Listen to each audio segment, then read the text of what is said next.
Alrighty, welcome back to 161st and River, a Yankees podcast, and got a little bit to talk about today. So first, I'm going to start out with the channel updates or page updates. So for those who noticed, yesterday we changed all of our pages, templates, and everything to reflect our kind of, I guess we'll call it a rebrand of Subway Sports Network. So instead of just covering the Yankees on here, we're going to be, excuse me, covering all the major New York sports for the exception of hockey. So that's the Knicks, the Nets, the Jets, Giants, Mets, and the Yankees still. But what I'm going to do to keep continuity here is 161st and River, a Yankees podcast, will remain the podcast name of the Yankees podcast we have. And then as we grow as a brand, we'll branch out and create individual podcasts for each domain, meaning we'll create a Giants one, a Jets one, so forth and so on. But all the main social stuff will go to the main social page, so that way everyone knows where everything is. So that's a little update on that, but that's it with that stuff. So we'll continue with the Yankee content. So a little off-season update today. We got a fun one. Last year, the last free agent the Yankees signed before heading into the regular season was Ryan Yarbrough. This year, he becomes their first. Robert Murray of Fansided, who does an awesome job over there. If you don't follow him, please give him a follow. Um, join the Fanside Discord. I'm in there. It's a great community. Everyone in there is awesome, and Robert's a really good reporter. So I really do recommend following him if you don't and reading his stuff. Anyways, he reported this morning. Got wind of it last night that this was a possibility, and I actually wrote, which is kind of interesting, in my notes column on Saturday morning. I decided to tackle some starting pitching things that we're hearing over here, and I wrote about bring Yarbrough back after New York Daily News reported it first, the mutual interest. And I'm like, you know what? I'll add that here. So I put it as the third option in my notes column. And I specifically wrote at the bottom of my notes column, Yarbrough is something that should happen. And it did, obviously. But he cannot be the sole starting pitching move. And I'm going to talk about that in a moment. So Ryan Yarbrough comes to us on a 1-year major league deal. $2.5 million, but can earn $250,000 in incentives. If he hits like certain pitching parameters, if he sucks, they cut him, and it's no blood lost. But he also has the high upside. I spoke about it on like the little reel I did earlier, which I'm gonna try and do a little bit more of with big signings where I can't be, on here. I was like heading out to work right before I wrote the column, and then I was doing that and getting that up. I actually uploaded it to socials on my laptop as I was shutting it to go to work. So not always I can just drop everything and do live stuff. But over the holidays when I'm home and don't have class and stuff like that, there's a little bit more flexibility there, and that'll be, coming up. I go home Friday. I'll be home for a week and a half. Excuse me. And then so I'll be able to do a little bit more of the live stuff. And obviously during the winter meetings, I'm going to be around during the winter meetings for when things drop. I try and make sure that's always a later week. But I spoke about on there, and I wrote about it in my news column when this came out, that Yarbrough is the perfect swingman for the Yankees. Where, okay, at the beginning of the year right now, we're down Rodon, Cole, and Schmidt. He can pitch in the rotation. In fact, in the depth chart I have him in the rotation. He can also pitch out of the bullpen. Hold on, this is of the bullpen. Let me get a depth chart of the rotation. I must have hit the wrong button before. Yeah, in fact, I did hit the wrong button before. No problem. So this is a current look at the Yankee starting rotation, and I put Yarbrough in there. The reason is until they sign someone else, Yarbrough is going to be in there. And they're probably going to sign someone else. Robert Murray reported it in his news column. I've been reporting it all off season. They're going to go and do what they did today, which is find a depth arm. You know why? Because now Alan Winans is not starter number 6 on the depth chart. It's Yarbrough. Who would you rather have, Ryan Yarbrough or Alan Winans? It's an easy answer. It's Ryan Yarbrough. And then you're still going to go out and be aggressive in a starter. I listed 2 others besides Yarbrough in my column. The first was Michael King. Wouldn't be opposed to it, wouldn't be cheering for it. King was great while he was here. I loved him, but he's injury. He's an injury risk. You know, he so much as walked down the road and he's hurt. So getting King, especially on a big time deal, that's a caution. Now, if I'm Brian Cashman and his team, and I reported this 2 weeks ago, and others have since, I'm hot after Tatsui Imai. Imai, they're going to be really aggressive on. I wrote in that column that they haven't signed a Japanese free agent since the 2013-2014 offseason when they brought in Masahiro Tanaka. And obviously, I say that that was a pretty damn successful signing. I loved Tanaka in his time here. I really did. He still loves the Yankee organization for what it's worth. And he has connections to the 2 players that the Yankees are very actively scouting in the Japanese market. They are very actively involved in the Tatsui Imai market. That one's going to be something with some of the other teams, but they're not going to have to compete with the Dodgers, right? They might have to compete with the Mets. They're going to probably have to compete with the Padres, but the Padres don't have a lot of money to spend. Of all the teams that are in on Imai, which is the team that can blow them away the most? It's going to be the Yankees because the Mets don't like spending big on starting pitching. We know that. And they just did it with Senga and it didn't work. So how much is Stearns and Cohen really going to want to go out there for that? I don't know. And the Yankees and Brian Cashman is on record, and this is the reason I'm saying it the way I'm saying it. Brian Cashman is on record saying that he needs to get back in that market. He needs to get back in the Japanese market. And this is the perfect opportunity. You're not going to have the Dodgers going after him. So now you're going to be able to outbid, because you're the Yankees, anyone in your path. If that means you go more years and lesser AAV, hey, to each their own. That's not how I would operate, but if that's how you want to operate, cool. If that means you have to defer some of the money, I don't really care. Get a deal done. This is the kind of guy that you get deals done on. Why? Because he's a high risk, high reward signing. And if he doesn't work, his floor is probably Will Warren. His ceiling's high. You know, and working with Matt Blake, this is one of the best pitching departments. And of all the teams that are going to be sitting in on those meetings, who has the best pitching department that they can market?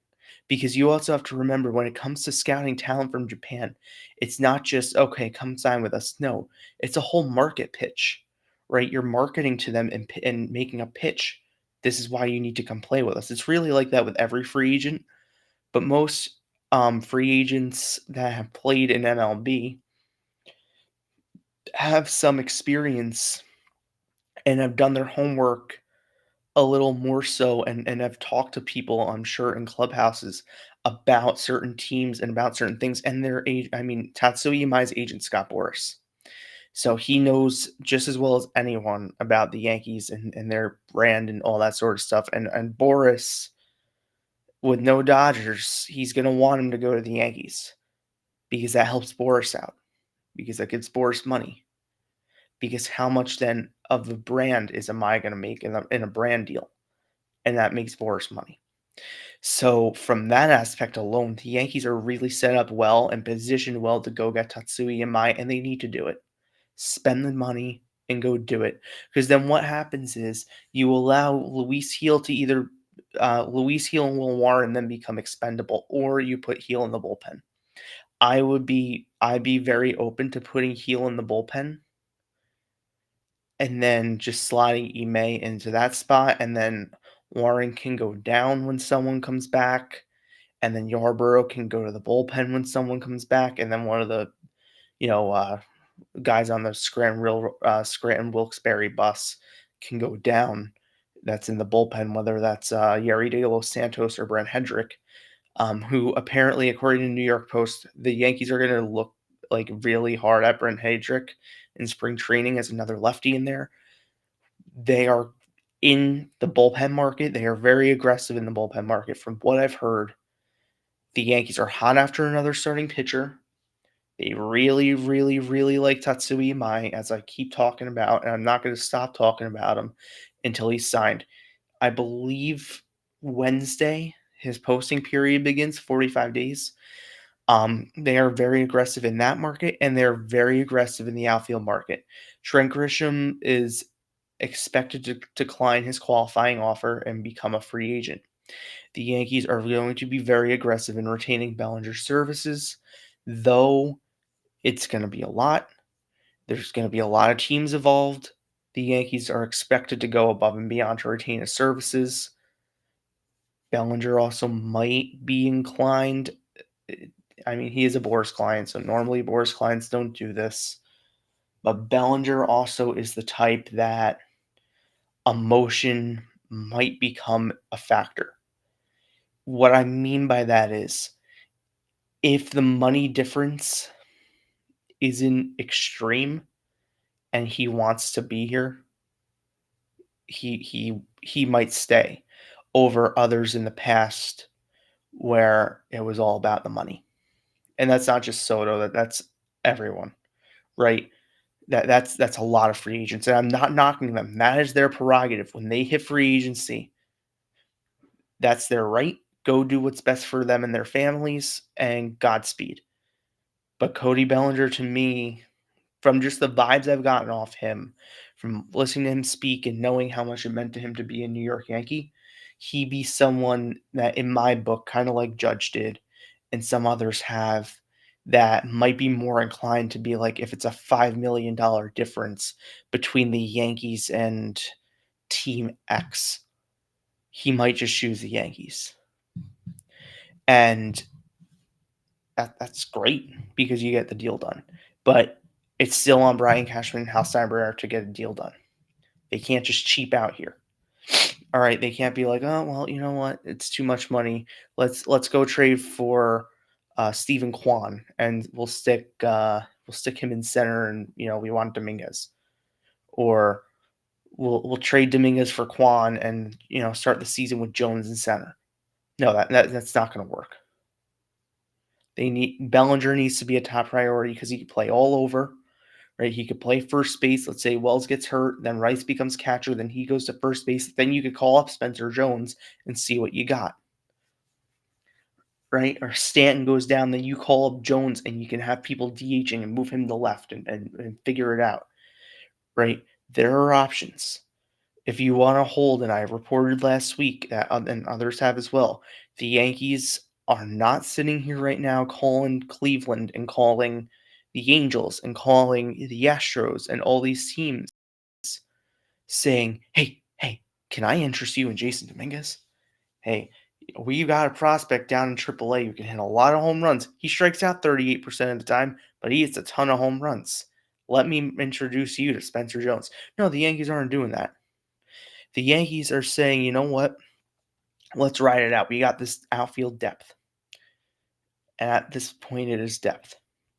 If a team calls us and says, hey, we've got Freddie Peralta. I'm putting just a name because he might be traded. He's not likely to go. Who's likely? Let's say Peter Bendix, the Marlins president of baseball operations, calls up his buddy Cashman and says, hey, Brian, we got Sandy Alcantara. We need to and Edward Cabrera. We need to trade one of these guys because we want to spend some money. Even though their best way to win is with both of them, but I'm not their president of baseball ops. It would take Jones. It would take this player, that player. They did have conversations at the deadline. They want Dominguez over Jones. Love that. They were very picky with who they were willing to deal Dominguez to. They were willing to deal Dominguez to the Twins for Johan Duran, and he ended up going to Philadelphia. They chose that offer over the Yankees, and they ended up with Bednar. But the Yankees were willing to deal him for Johan Duran. They were a little bit more hesitant to deal him for Sandy Alcantara. They wanted to deal Jones for Alcantara, but the Marlins were were like, we don't know about that one because they see the concerns that everyone sees. He strikes out way too much. He has a back spasm issue that plagued him most of his career. Yes, he can hit a shit ton of home runs in Yankee Stadium. It's a dream because of the short porch, but he's going to strike out a lot. And that's something the Yankees do a lot. 2021, that's all they did was strike out or hit home runs. And they've gotten better with that. They have, to their credit. It doesn't feel like it, but they have regressively gotten a little bit better with stuff like that in recent years. Where, okay, especially in 2025, they were able to strike, there were a couple games I can think of where they strung together hits, you know, to come to mind, because everyone's like, well, what team against? The Seattle Mariners against Andres Munoz, who's like the second best closer in baseball. He blew 8 saves all year. He blew 2 to the Yankees. And that's by the way, the most he's blown against any team, and he blew 2 against the Yankees. 1 in Seattle. Yes, it was an error, but he blew the save nonetheless. And then at Yankee Stadium, he blew the save, and then the Yankees walked off. And none of it was home. The one home run hit in that game was the Stanton home run. Was the Stanton home run in like the 8th inning, the pinch hit job. The 9th inning when they were down by 2 runs, none of that was home runs. That was all base hits and walks. So yeah, they could string hits together. They used to be very home run reliant, and they still are, but they can do a little bit of both. And what I'm saying is, as I'm babbling here, go out and get Cody Bellinger and keep your depth. Now, look, if it's an offer you can't refuse, then don't refuse it. But the Yankees aren't actively shopping these guys. They're not calling teams around the league saying, "Here, take them." They're not. It hasn't reached Oswald Peraza level. Jason Dominguez played his first game in Lidham tonight. I got to watch some of it. He went 1 for 5. He had a single that was in the second or third inning. He had a sharp line out in the first. I'm not reading this off anything, by the way. Sharp line out, then a single, then a hard at bat where he from the right side where he popped up very softly on the infield, and then a grounder to short and grounder to second base. So, obviously it's day one. They're going to play a lot more into January and then right into spring training. He's going to get reps. He's going to get better. So, it's fun to pay attention. I do miss baseball. Baseball is my life. I live and breathe it. So obviously having the opportunity to watch a little bit of a new game is kind of cool. Especially it's a player that I really, really like and I'm really, really high on. I want Jason Dominguez to do well. I've always liked him. I've always liked his makeup and style.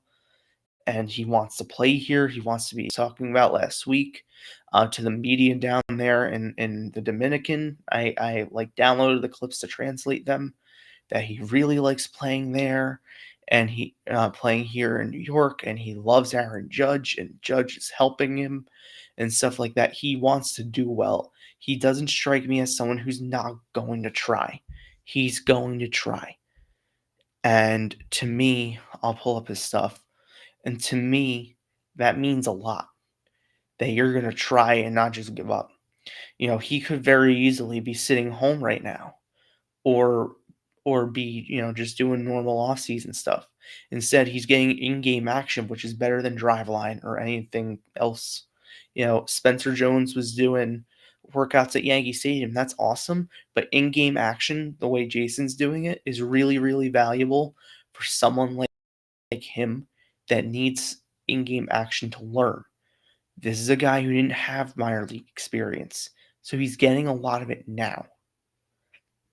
So I'm really, really excited. And he was in left field and led off, which I thought was important. The reason I thought was important was because the Yankees have some say in the decisions that go on there.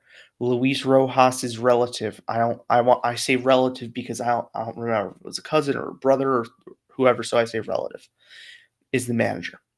And Luis Rojas has really deep connections there and connections in the Yankee organization to say things and knows things. And obviously wants to help him and be successful here. So yes, the Yankees have some say on what goes on down there. The Yankees are getting reports. There's access. I believe the Yankees get a minor league report or a Lidom report. I know they get a minor league report because I see it with the press credential. I know they get a minor league report. I wonder if they get a Lidom report. I'll check. I'll check tomorrow and see on the. You know what? Let's check now. Let's see if there's anything on there now. I doubt there is. There wasn't anything on there before, but they might get a Lidom report of this is what this person did yesterday. This is what happened. But I know, and I'll see if I can share an old PDF of if it's in the minor. Okay, so the last minor league report was the 26th of September, which is so there's a daily minor league report for it looks like every if they remember, and pretty much what it is.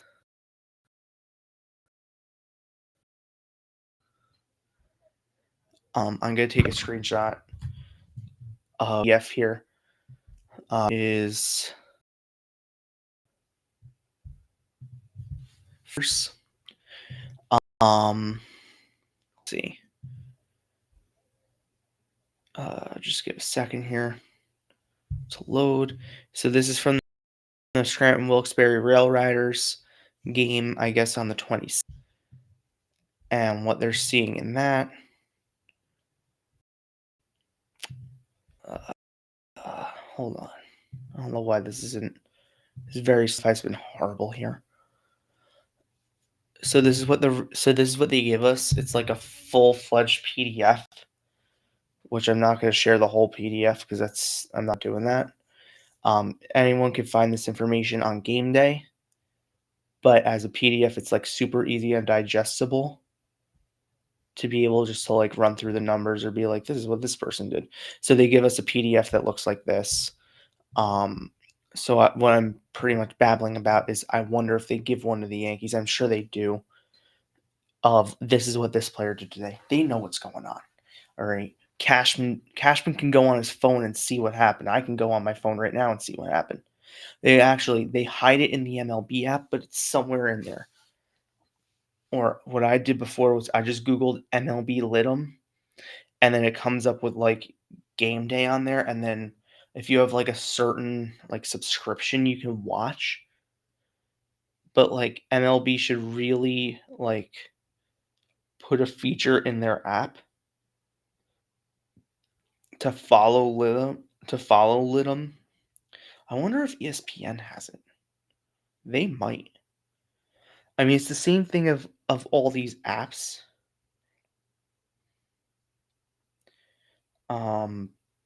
That have these kind of things. Like the World Baseball Classic is coming up as well. That's something to look forward to. More sports. Let's see.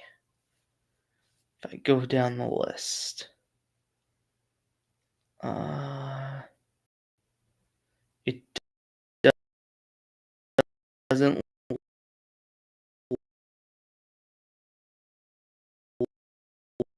look like it. I wonder if they have an app. Oh. Baseball. Oh, they do have an app. It's in Spanish, but I know the Escalito logo, and I can probably get around some of it. That's the team he plays on. Leones.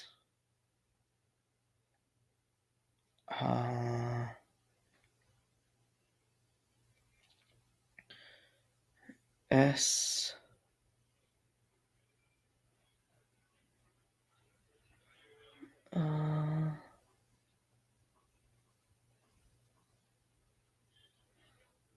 skip, continue, allow. Oh, yeah, Leonis. Escolido. Okay. Yeah. So it gives information in here. Oh, okay. It is in English. Okay, so it does give information in English. I mean, it's not as advanced as MLB Game Day. And I wonder, I'm going to click on another game and see if they give an MLB Game Day look. If not, I think they have a Game Day site for it, but it's like horrible. No, they don't. Um, Scores, standings, calendar, my team. Yeah. Guess I want to receive notifications. Okay. So now I'll get notifications from them and I'll be able to talk more about this. I actually have a friend and I'm going to see him tomorrow who covers Litum, and I'm going to see. Okay, this app looks better. Let's see. Now I'm downloading a bunch of sports apps on my phone as if I don't have enough. One of my friends covers Litum for World Baseball, one of the World Baseball sites. I'm gonna talk to him tomorrow and see if he has any resources that I can use and relay out, and I'll share content from him because he does a really great job writing for them. And obviously, I don't have enough time to cover Litum. This app is in complete Spanish and is not as good.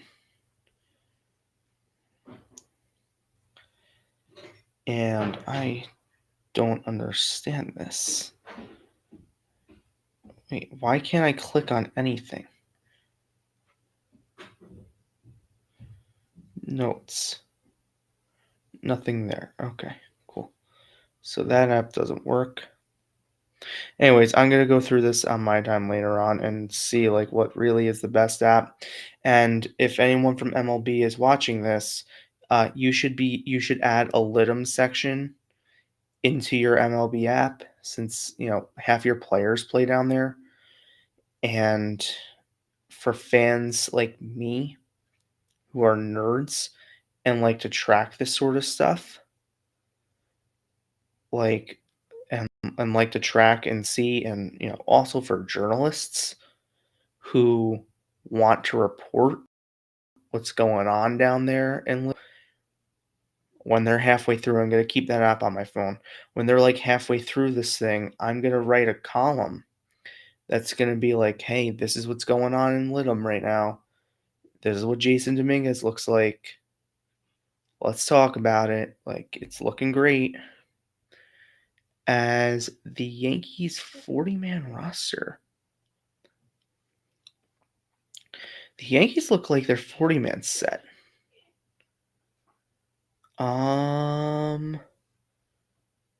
No, because they only have two outfielders. That's the other thing. Tomorrow is the 40-man roster deadline. So all teams have to have their 40-man roster set prior to tomorrow. So that's something to look at. Because they have to choose what players to protect on the for the Rule 5 draft. So like they'll take Elmer Rodriguez, Cruz, Spencer Jones, and there are probably other players that I don't remember.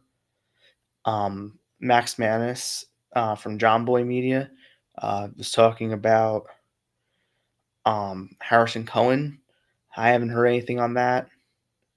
I think that would be cool. I actually I saw a little bit of him over the summer and kind of liked what I saw from Harrison Cohen, so I think that would be a good if they're looking for someone like that. a reliever on there, they can certainly protect him. Because if not, what happens is if you leave a player unprotected from the Rule 5 draft, another team can pick him up. And the Yankees have been, you don't really want to have that. So the Yankees will probably protect those who they want to protect in this, and they'll go from there. But Yarbrough depth signing, Jason Dominguez played Lidham, Devin Williams was on the Pitching Ninja podcast. Find that on YouTube. I watched the whole thing Saturday night. Couldn't really get much. He was wearing a New York shirt, talked about how great it was playing here after a tough beginning, but thought he had a good year. I wrote about it on Saturday or Sunday morning. I wrote about it. Or was it? It might have been Saturday night or Sunday morning, one of the two. I wrote about it over the weekend. I'll just put it that way. I did write about it. Couldn't really get a vibe from him. He said something at the end that kind of caught my attention. Because I said last week the Yankees are going to have conversations with him and Weaver. He said something at the end about like all the players playing FIFA, and he's like, "Yeah, we have more games planned, and we're going to continue playing." But like said right before that they play on the road in Judge's hotel room on the road. So I'm like, what's that mean? So reading into things a little bit, but I don't think the Yankees are actually going to bring him back. But he did speak about, wherever he goes, he'll pitch wherever. It doesn't just have to be in the ninth inning. If he comes back to the Yankees, he's going to understand it's not the ninth. And for someone like him, if it's a 1-year deal with an option to reestablish and have a bit of a better year, I think he would do that. And he said he liked playing in New York. So we'll go from there with that. Tomorrow's the QO deadline, or whenever you're listening to this, Tuesday, the 18th, is the QO deadline for players to pick up their qualifying offers. If Grisham picks it up, we'll go live and talk about it. When Grisham doesn't pick it up, then I'll do a mini reel, and then we'll do a little bit more of an extensive episode, probably Friday, when the Yankees have to do their non-tender deadline, which they're probably going to non-tender Ian Hamilton, Scott F. Ross, Mark Leiter Jr., all guys that are making $1 million or $2 million that they can reinvest in other people on the roster, right? Because it does add up, even though it's like, oh, you're the Yankees. No, it adds up a little bit. So Mark Leiter Jr. is not worth whatever he's projected to make. He ain't worth it. So you non-tender him, make him a free agent, and then you go out and get someone else who's better, who might cost a little bit more, but then you think of it as, oh, okay, I have that leftover money from him. I'm just adding a little bit more. That's how you do it. But I'm going to let you go. Have a great night. Go Yankees, and this offseason's in full swing. Have a great night.